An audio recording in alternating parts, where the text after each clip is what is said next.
Hi, Lee Thurburn here again, and in this video we're going to show you how to create custom forms. An incredibly easy process, a lot of fun and very useful for your website. Once you log into your account, come down and click on either the custom forms box, or you can go up to CRM, open that section and click on Create Manage Custom Forms. Both take you to the same page, the Create Custom Form page. Here you have, by default, two different forms, one called Subscribe to our newsletter and the other Use this form to contact us.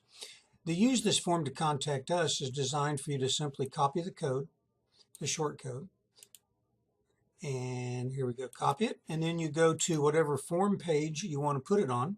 In this case, I have a page called Demo Forms, but this form, I'm going to go ahead and paste it. This form could be used on your Contact Us page in a WordPress website, and it works just automatically by default. All you have to do is install the WordPress plugin for Apricot Rocket, and it will work. Then you come over to the page where the Demo Forms has been installed, and we're waiting for the form to finish loading on the website.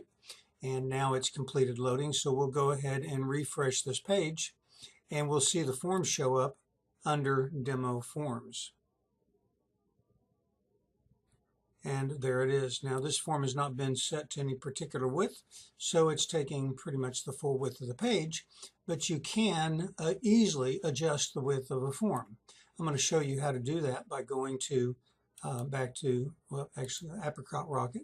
This is the page, the form that we're editing, so I'll click on Edit, and then we're going to come to Settings, and I'm going to put frame width, say 500, and we'll go ahead and set the width of the frame at 500, and then we'll come back over and we'll refresh this page, and you'll see that the form now is only 500 pixels wide instead of the full page width, and it looks much more normal.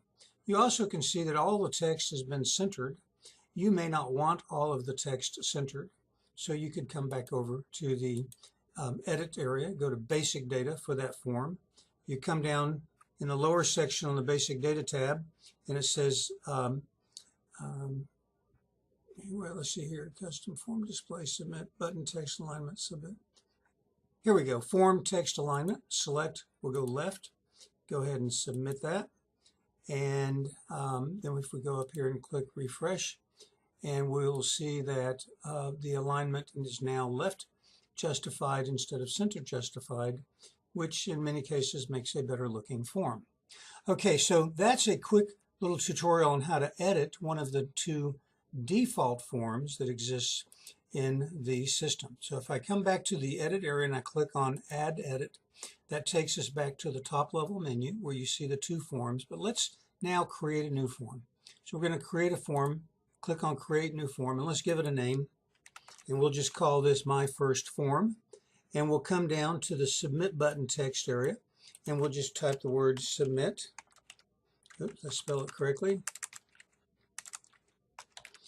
And then we'll go ahead and click Save, and then you'll notice that over on the right-hand form you have your first form. It says My First Form. It's by default going to have an email and then a Submit button. Okay, so at this point now we have all of our edit our styling tabs across the top here, and on the left-hand side on the basic data we have some pre-text, post-text area. So I could say something like welcome to our form, and then if I save that, you'll notice that it shows up over here between the form header or the form title and the form body, and then I'll say thank you for using our form, and I'll save that, and then it'll show up at the bottom below the form body and above the Submit button. Okay, so now let's go to fields. Let's add a few fields. Adding fields is both very fun and very easy. Let's add a name. Let's add a first name. So I'll click Save. There's our first name. Let's go back and let's add a name. Let's add a last name. And there's your last name. Let's add a phone number. Choose a USA format, cell phone. Now we have a phone number. And let's add an address. So it's going to be a personal address. We'll do city or street. And then we'll come back and we'll do city, and then we'll do country and state, and finally zip code. Now we've added quite a few different fields to our form. If we want to make some of the fields required, we just check these boxes and it'll add required to it. Now, if we want to, we can play around with the labels. Come down a little on the left under label appearances. Currently the labels are set to be inside. If I want the labels to display above the form fields, I choose above, and then now you'll see the labels are displayed above. If I want to have the labels displayed to the left side, I need to tell the system how much sort of columnar width I need to align. So now we have the labels displayed to the left side. So now we have a basic form with some fields in it, and let's go deal with our colors. So we'll go to the color picker, and let's set the name as a dark blue. I'm going to copy this dark blue code. Go ahead and click off and save. Now you'll see the name has changed to dark blue.